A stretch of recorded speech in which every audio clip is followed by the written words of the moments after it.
ये दृश्य राजधानी पटना के वार्ड नंबर 9 हज भवन के पीछे झुग्गी में रह रहे बच्चों की है। इन बच्चों के माता पिता जीवित नहीं है। खाना स्वयं बनाकर अपने छोटों को पाल पोस कर रहे हैं। शिक्षा की बात क्या हो जब जीवन संघर्ष इतनी कम उम्र में पेट की क्षुधा मिटाना ही भारी हो। शिक्षा का अधिकार से वंचित इन बच्चों का भाग्य विधाता कौन बनेगा। एक तरफ बिहार शिक्षा विभाग के मुख्य सचिव के पाठक शिक्षा के क्षेत्र में आमान परिवर्तन के लिए कड़ी मेहनत कर रहे हैं। अधिकारियों और शिक्षकों पर लापरवाही को लेकर लगातार कार्यवाही कर रहे हैं। इसके बावजूद बिहार की राजधानी पटना का ये दृश्य शिक्षा विभाग पर सवाल कर रहा है। इन बच्चों का भाग्य विधाता कौन बनेगा। हालांकि इस संबंध में आम आदमी पार्टी की पटना जोनल प्रभारी उमा दफ्तवार लगातार कोशिश में लगी है कि अन्य बच्चों की तरह इन बच्चों को भी शिक्षा ग्रहण करने का मौका मिले। इसके लिए लगातार अभियान चलाकर शिक्षा विभाग के अधिकारियों और सामाजिक कार्यकर्ताओं से मिल रही है। बावजूद अधिकारियों पर इन बच्चों पर तरस नहीं आ रहा। उमा दफ्तवार ने बताया कि सरकार झुग्गी झोपड़ी में रहने वालों का सर्वे करा सकती है और पढ़ने की इस उम्र में उनके स्कूल में नामांकन करा सकती है। शिक्षा सबके लिए है। सर्व शिक्षा अभियान में जोड़ उन्हें अच्छी जिंदगी देने का लोक कल्याण में एक कदम आगे सरकार का दायित्व बनता है। उन्होंने कहा कि जब तक इस तरह के बच्चों को सड़क से स्कूल तक नहीं पहुंचाती है, वे लगातार अपना अभियान चलाती रहेंगी। क्या कर रहे हो? डब्बा चुन रहे हो? काहे स्कूल काहे नहीं गए? बताओ, मन नहीं लगता पढ़ने में? लगता है ना, स्कूल जाने का मन करता है? माँ बाप नहीं है?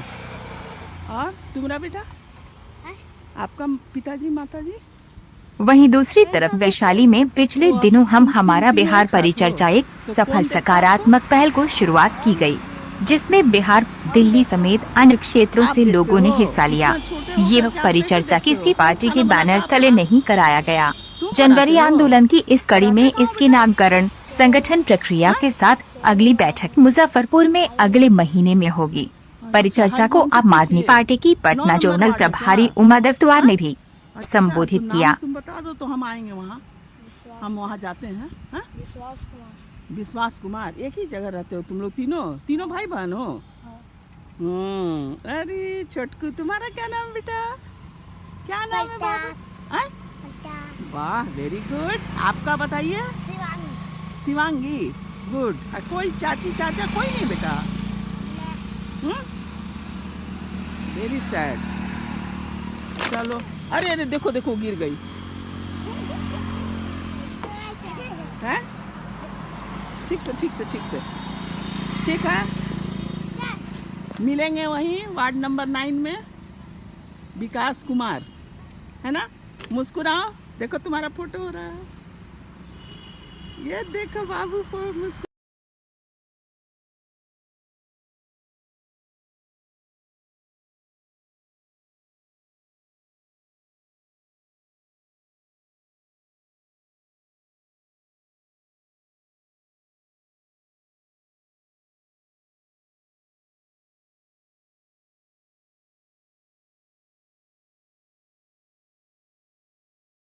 ऐसे नहीं मिटा पाऊंगी, इसके लिए हमें एकजुट होना होगा।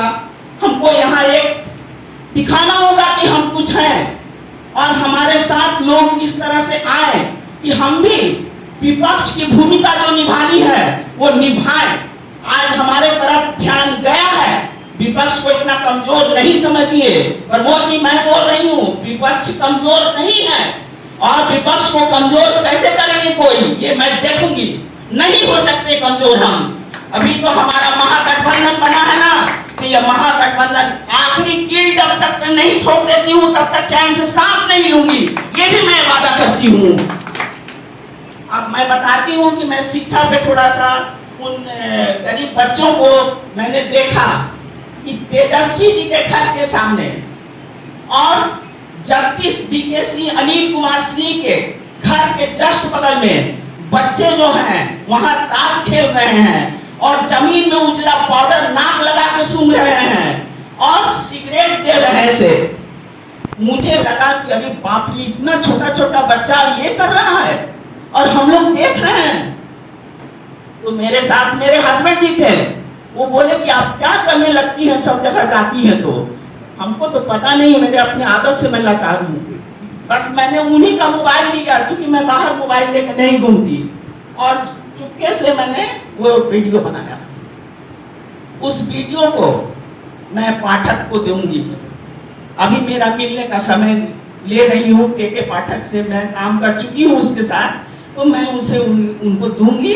और मैं ये बोलूंगी कि स्लम जो है ये समाज का अंग है, और स्लम में रहने वाले जितने बच्चे हैं वो उनको भी पढ़ने का अधिकार है।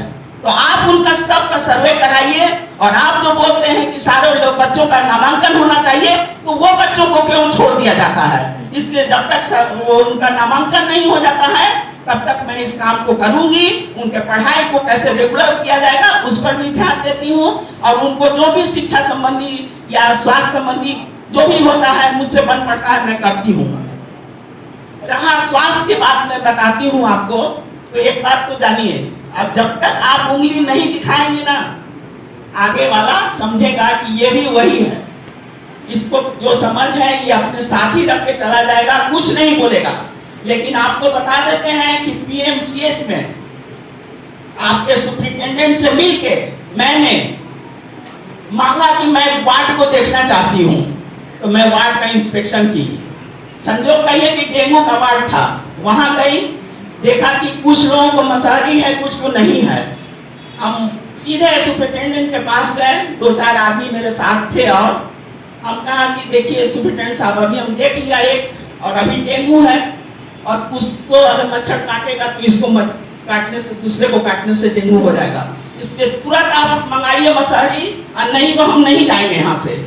वो कहा कि मैम साहब आप बोल रही हैं, तो टोपी मेरे साथ थी, टोपी तो लगा ही के जाती हूँ। ये मेरा थोड़ा बहुत सहयोगी है, मुझे गर्व है कि मैं आम आदमी पार्टी के।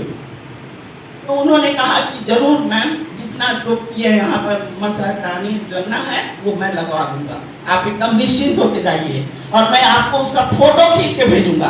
अब मेरे पास वो फोटो खींच के आ गई। वार्ड में जितने लोगों को मसारी था वो मिल गया डेंगू वार्ड में। तो काम करने से होगा, है ना, काम को छोड़ने से नहीं होगा। और ये परिचर्चा जो आज हम यहाँ एकत्रित हुए हैं, इसके लिए एजेंडा बनेगा, इसके लिए संगठन बनेगा, उसमें हम सब काम करेंगे। चाहे पद कुछ भी हो, मत भी पद हो, तब भी हम काम करेंगे। क्या रखा है पद में? पद में कुछ नहीं रखा है, काम करिएगा तब काम होगा। इसलिए मेरा आप सबसे अनुरोध है, जो आज यहाँ उपस्थित हुए हैं, जो आज उपस्थित नहीं भी हैं, उन सब से मैं अनुरोध करूंगी कि आप समाज के सुधारने में आपका जो भी सोच है, जो भी आपकी प्रतिक्रिया है, जो भी मन में आपके है, उसको कर दिखाने में विश्वास करिए। और मैं 2 पंक्ति बोलूंगी, नर हो ना निराश करो मन को, कुछ काम करो, कुछ काम करो, जग मेरा पे कुछ नाम करो, वरना ये जीवन व्यर्थ है। धन्यवाद।